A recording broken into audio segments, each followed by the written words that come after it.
पूरी सुंदरता गई। सरकार, हमारे यहाँ पूर्वांचल में कोई भी शादी के लिए बिटिया को देखने जाता है तो आने के बाद घर वाले पूछते हैं, और बताइए लड़की का नाक नक्शा ठीक है ना? किसका नक्शा? नाक का नक्शा। गाल का नक्शा कोई नहीं पूछता। नाक सौंदर्य का केंद्र है, नाक बिगड़ा तनिको, नाक डिस्टर्ब हुआ इधर उधर, फिर भगवान मालिक है। भगवान लक्ष्मण जी ने कहा काटो इसका नाक कुरूप बनाओ। नाक कान काटे, उसके हाथ पे रख दिए, बोले देख लो मिला लो, 2 कान 1 नाक बराबर है ना? जाके लक्ष्मण जी को, रावण को देखकर कहना लक्ष्मण ने चुनौती भेजी है। गई खरदूषण के पास। मैं क्यों कह रहा था भगवान सावधान हो गए। खरदूषण जब आए हैं ना तो राम जी ने लक्ष्मण जी से कहा सीता को भीतर लेकर जाओ। तो क्या राम जी को डर था कि खरदूषण मेरी मां को, लक्ष्मण जी को मार देंगे? नहीं। जयंत के बाद राम जी सावधान हो गए हैं। राम जी इस बात से भयभीत हैं कहीं ममता इनकी यहां भी न जग जाए। बोलने लगे कि नहीं नहीं, खरदूषण कुछ भी है तो हमारे संतान है, मारिए मत, रहने दीजिए। भगवान ने कहा इनको भीतर करो। लक्ष्मण जी सीता मैया को लेकर गए। अब भगवान ने ऐसी माया रची कि आपस में लड़के खरदूषण मर गए। खरदूषण मर गए तो शूर्पणखा गई रावण के पास, लगी चिल्लाने। आपको एक बात बताऊं, भीतर की बात, शूर्पणखा चाहती तो पहले रावण के पास आ सकती थी। जिस दिन रावण ने विद्युत जिह्वा को मारा, शूर्पणखा ने सौगंध लिया था कि रावण तुमको समाप्त करके रहूंगी मैं। ये जानबूझ के खरदूषण के पास गई। जानती है जितना बल रावण में है उतना इन दोनों में है। यदि राम इन दोनों को मार देंगे इसका मतलब रावण को भी मार देंगे। ये दोनों इतने महामूर्ख शिरोमणि, इन दोनों को पता नहीं चला कि शूर्पणखा उनको ट्रायल में लेके जा रही है। ट्रायल में तो लेके गई, भगवान मार डाले, आपस में लड़के मर गए। गई धुआं दे कि खरदूषण के राजा शूर्पणखा रावण प्रेरा कर सिपान सो बस दिन राती सुदिन ही तब सिर पर आती।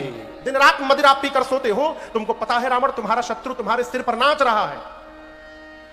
रावण बोला प्रवचन बाद में देना, ये नाक कान कहां कटवा के चली आई। बोली वन में 2 वीर आए हैं राम लक्ष्मण। राम के कहने पर लक्ष्मण ने काटा है। उनके साथ एक बड़ी सुंदर स्त्री है सीता, इतनी सुंदर उसको तुम्हारे पास होना चाहिए। रावण बोला मेरे पास क्यों आई, खरदूषण के पास जाना चाहिए। बोली गई थी। रावण पूछा फिर क्या हुआ? वो भी दोनों गए थे। आगे बताओ। चले गए। कहां चले गए? मर गए, खरदूषण मर गए। अब दर्शन करिए। रावण एकांत में गया, द्वार बंद करके कक्ष का विचार करने लगा। खरदूषण मोहि सम बलवंता अति नहीं कुमारई बिनु भगवंता। रावण सोचता है कि जितना बल मेरे में है उतना ही बल खरदूषण में था। भगवान को छोड़कर दूसरा कोई मार नहीं सकता। रावण, यदि खरदूषण मर गए इसका अर्थ है धरती पर परमात्मा ने अवतार ले लिया है। अब रावण चिंतित, भगवान आ गए, मुझे भी मुक्त होना है। तुरंत उठाया माला, बोला आज से मैं भजन शुरू करता हूं। लगा नाम जपने। अभी आधा माला जपा था तब तक उबासी आई, माला छूट गई। हो, मेरा तामसी शरीर है ना, मेरा तो भजन में मन ही नहीं लगेगा। अब चिंतित है, भजन नहीं कर पाऊंगा, उद्धार कैसे होगा? परमात्मा आ गए हैं। अंत में रावण ने निर्णय किया भजन नहीं कर सकता हूं तो क्या हुआ, मैं राम से युद्ध करूंगा। तो मैं जाए, राम भले ना आए, मैं जाऊंगा, बैर हठी कर हूं, अपनी ओर से हठ पूर्वक झगड़ा करूंगा। अब प्रभु शरब प्राण तजे भव करी हूं। अंत में भगवान राम के हाथों प्राण का त्याग करके मैं भी मुक्ति प्राप्त कर लूंगा। अब दूसरा कोई उपाय नहीं है। चला मारीच के पास रावण। इधर एकांत पाकर लक्ष्मण जी कुछ पुष्प दल लेने गए थे। एकांत पाकर राम जी ने सीता मैया से कहा, सीता, रावण ने अब तक मेरे प्रति कोई अपराध नहीं किया, इसलिए मैं उसको कैसे मार दूं? मैं चाहता हूं वो अपराध करे। मां ने कहा, प्रभु मेरे लिए क्या आज्ञा? राम जी बोले, जब तक मैं धरती से निशाचरों का अंत न कर दूं आप अग्नि में जाकर के बैठ जाइए। क्यों? यहां दर्शन करिए। रावण की कोई औकात नहीं थी कि वो मेरी मां को लंका लेके जाए। जिस धनुष को मेरी सीता मैया बाएं हाथ से उठा ली थी, रावण उस धनुष को तो उठाइए नहीं पाया, और मेरी मां को क्या उठाएगा? आप सोचिएगा। जिस धनुष को मेरी मां ने बाम कर से उठा लिया, रावण वो धनुष नहीं उठा पाया, वो मां को क्या उठाएगा?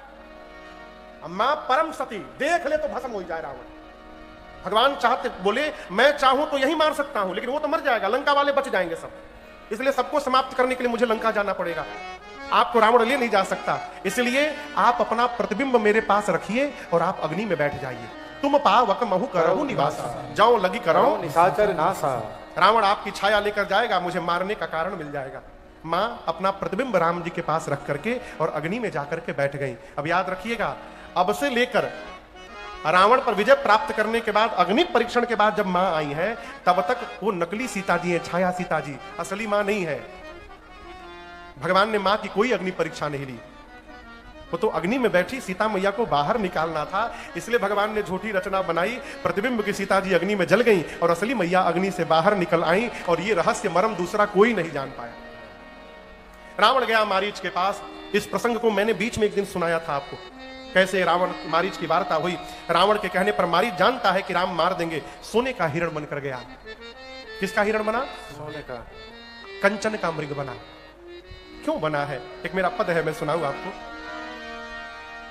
कंचन मृग बन कर आया, सिया का अपहरण कराने। देखो माया का मारीच चला, मायापति को भटकाने। माया का मारीच चला, मायापति को भटकाने। कंचन मृग बन कर आया, कंचन मृग बन कर आया, सिया का अपहरण कराने। माया का मारीच चला, मायापति को भटकाने। माया का मारीच चला, मायापति को भटकाने।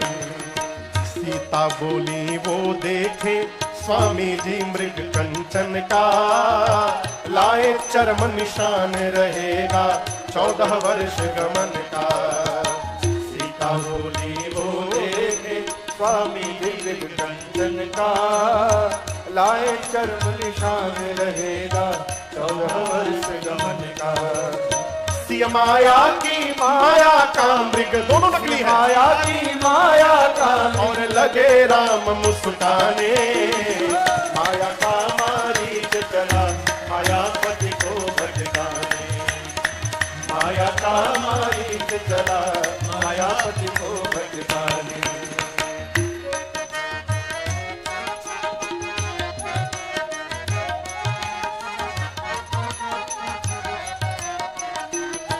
आप दर्शन करिए, यदि वो मृग सोने का न दिखता तो मां उसका चर्म न मांगती। साधक कहता ये सोना ही माया है। माया सोना है, इसके आगे यह जगत खिलौना। कितने लोगों को जीवन भर सोने दिया न सोना। माया सोना है, इसके आगे यह जगत खिलौना। कितने लोगों को जीवन भर सोने दिया सोना। राम चले सोने के पीछे, राम चले सोने के पीछे, हम सबको समझाने। माया का मारीच चला, मायापति को भटकाने। माया का मारीच चला, मायापति को भटकाने। कंचन मृग बन कर आया, कंचन मृग बन कर आया, सिया का अपहरण कराने। माया का मारीच चला, मायापति को भटकाने। माया का मारीच चला, मायापति को भटकाने। माया का मारीच चला, मायापति को भटकाने।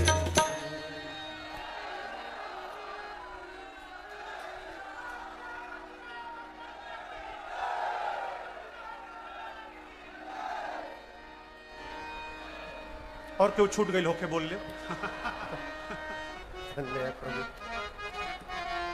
भगवान मारीच के पीछे चले, और आपको बताऊं राम जी ने तुरंत नहीं मारा, बहुत दूर जाकर मारे। इसके पीछे दो कारण। एक तो राम जी रावण को पर्याप्त समय देना चाहते थे, आओ ले जाओ। दूसरा कारण, जयंत मारीच जब मरने जा रहा था ना, तो मन में सोच रहा था मेरे से भाग्यशाली आज कौन होगा। पूरा जगत राम के पीछे दौड़ता है, राम धनुष बाण लेकर आज मेरे पीछे दौड़ेंगे, मेरे से भाग्यशाली कौन होगा। मम पाछे धर धावत, धरे सरासन बाण। मेरे पीछे हाथ में धनुष बाण लेकर राम जी दौड़ेंगे। मैं कितना सौभाग्यशाली हूं। बीच बीच में फिरी फिरी प्रभु ही विलोकी हूं, धन्य नमो सम। कहते हैं मरने वाले की अंतिम इच्छा पूरी करनी चाहिए। मारीच की अंतिम इच्छा थी कि मैं आगे आगे दौड़ूं, राम जी मेरे पीछे दौड़े, अब मैं कई बार मुड़ मुड़ के राम जी का दर्शन करूं। इसलिए भगवान ने तुरंत नहीं मारा कि ये कई बार मुझे नहीं देख पाएगा। बहुत दूर जाके मारा प्रभु। बाण लगते मारीच मुख में जोर से बोला, हाँ लक्ष्मण। अब मन में राम बोलकर प्राण का त्याग कर दिया। हाँ लक्ष्मण सुनकर सीता मैया ने बरबस लक्ष्मण जी को भेजा। लक्ष्मण भैया ने एक रेखा खींची है, गए, और आप सब जानते हैं रावण आकर के लेकर गया मां को पुष्पक विमान में बिठाकर। देवता खड़े होकर देख रहे हैं, देवताओं की हिम्मत नहीं रावण का मार्ग रोकने। लेकिन आप दर्शन करिए, जो हिम्मत देवता नहीं दिखा पाए वो हिम्मत भारत का एक पक्षी ने करके दिखा दिया, जटायु जी महाराज ने। जटायु जी ने देखा, रघुकुल तिलक नारी पहचानी, रघुवंश के तिलक राम की अर्धांगिनी मेरी बहू सीता है, मेरी बहू को लेके जा रहा है। जटायु जी चिल्ला पड़े, रे रे दुष्ट ठाड़ की न होई। आपको बताऊं, पहली बार किसी ने रावण को दुष्ट शब्द से संबोधित किया, पहली बार। किसी की औकात नहीं थी रावण को दुष्ट बोल दे। रावण जी कुछ नहीं, रे रे दुष्ट। रावण बोला, किसकी मृत्यु आ गई? रावण को दुष्ट। खड़े हो गए। जटायु जी मालूम है उड़ने के लिए जब चले ना, उनकी उम्र 60,000 वर्ष की है। कितनी उम्र है? 60,000 वर्ष उनकी उम्र थी। बूढ़े हो गए हैं, पहले तो उड़ नहीं पाए, अपने पंखों को कोसे। अब भागो, मांस खाना था तो कितनी ऊंचाई तक गए। आज एक अबला की लज्जा बचानी है, तुम जवाब दे रहे हो। हिम्मत भरकर जटायु जी उड़े। रावण के पास जाकर जटायु ने कहा, रावण मैं कहता हूं सीता को छोड़ दो, नहीं तो जिस प्रकार अग्नि में कीड़े मकोड़े जलकर भस्म हो जाते हैं, राम के क्रोध रूपी अग्नि में तुम भस्म हो जाओगे। नहीं माना। आपको सुनकर आश्चर्य लगेगा, जटायु जी ने रावण को 24 मिनट के लिए बेहोश कर दिया। इतना मारा चोंच से, चोंचन मारी विदारिस देहि, दंड एक भई मूर्छा देहि। रावण बेहोश हुआ। पंजों से रावण ने रावण के सिर के बाल को पकड़ा, उठाकर पुष्पक विमान से नीचे पटक दिया। रावण बेहोश पड़ा हुआ है। जटायु जी जाकर बैठ गए। किसी ने कहा जटायु जी से, बेहोश है, एक काम करिए, इसकी 20 आंख नोच लीजिए, खा जाइए। जटायु जी बोले, नहीं, मूर्छित है, मूर्छित पर प्रहार करना यह धर्म नहीं है। उसने कहा, धर्म अधर्म की परिभाषा बताइएगा, ये पापी जगेगा तो आपको मार डालेगा। जटायु जी ने कहा, अधर्म पूर्वक जीवित रहने से अच्छा है धर्म पूर्वक मृत्यु का वर्ण कर लिया जाए। मैं भारत का पक्षी हूं, मैं अधर्म पूर्वक युद्ध नहीं कर सकता। रावण जगा है, क्रोधित हुआ, युद्ध प्रारंभ हुआ, निकाला चंद्रहास खड्ग और उसने क्रोध में आकर जटायु जी के दोनों पंखों को काट दिया। आपको बताऊं, वो स्वामी जी कहते हैं, काटत पंख पराख जैसे पंख कटा, जटायु जी घूमते घूमते धरती पर गिर पड़े। और आपको सुनकर आश्चर्य होगा, जटायु जी रो नहीं रहे थे। बोले, क्या बोले? अद्भुत प्रभु, अद्भुत किया ना आपने, सुमिरी राम के अद्भुत कर डाले। जटायु जी बोले, प्रभु आपने अद्भुत कर दिया ना। अब आप सोचिए, किसी का पंख कट गया और वो कह रहा है अद्भुत हुआ, अद्भुत हुआ। सही है क्या? जटायु जी सही बोल रहे हैं। किसी ने कहा अद्भुत कैसे हो गया? जटायु जी बोले, यदि पंख लगा रहता तो सीता के हरण की बात राम तक पहुंचाने की जिम्मेदारी मेरी रहती, मुझे जाके बताना पड़ता। राम ने मुझे से जिम्मेदारी से मुक्त कर दिया है। अब मुझे राम के पास नहीं जाना है, अब राम मेरे पास आएंगे, मैं उनको बताऊंगा, मैं निश्चिंत यहां पड़ा रहूंगा। लक्ष्मण जी राम जी के पास गए। भगवान तो सब जानते हैं। वो स्वामी जी लिखते हैं कि रघुपति अनुजही आवत देखी बाहिज चिंता। बाहिज माने बाहरी चिंता, नाटक करने लगे भगवान। जानते हैं कि काम हो गया उधर। सीता मैया को नहीं पाकर प्रभु बहुत रोए हैं। आज जटायु जी के पास पहुंचे हैं। जटायु जी ने पूरा वृत्तांत सुनाया। नाथ दशानन यह गति कीन्ही, तेहि खल जनक सुता हरिणी। दक्षिण दिशा में लेकर गया है राम। आपको सूचना देने के लिए प्राण बचा के रखा था मैं, अब विदा करिए मुझे। राम जी बोले, तात आपके पास पुत्र नहीं है, मेरे पास मेरे पिताजी नहीं है। यदि आप कुछ दिन और जीवित रह जाएंगे ना, आपको पुत्र का प्रेम मिल जाएगा, मुझे पिता की कृपा प्राप्त हो जाएगी, कुछ दिन और जी जाइए। जटायु जी ने कहा, राम आपके पिता मेरे मित्र थे और मुझे पता है मेरा मित्र पुत्र के वियोग में मर गया। यदि दशरथ राम के लिए मर सकते हैं तो क्या जटायु सीता के लिए नहीं मर सकता? क्या मैं अपने बहू के वियोग में प्राण का त्याग करूंगा? और ये बात सुनते प्रभु के नेत्र सजल हो गए। जल भरी नयन कहे रघुराई। भगवान ने कहा, हे तात अपना शरीर त्याग करके मेरे धाम जाइए, इससे अधिक मैं आपको कुछ नहीं दे सकता। श्री जटायु जी ने भगवान की स्तुति की है और आप दर्शन करिए, जो सौभाग्य राम जी ने अपने पिताजी को नहीं दिया, वो सौभाग्य प्रभु ने जटायु जी को प्रदान किया। तेहिकर क्रिया जथोचित निज कर कीन्ही राम। अभी कल किसी श्रोता ने मेरे से प्रश्न किया, कल नहीं परसों रात्रि में, कि महाराज जी ये जटायु जी और दशरथ जी की मित्रता कैसे हो गई। आपको सुनकर आश्चर्य होगा, देवासुर संग्राम में एक बार महाराज का रथ टूट गया, महाराज नीचे गिरने लगे तो जटायु जी ने प्राण की रक्षा की महाराज की।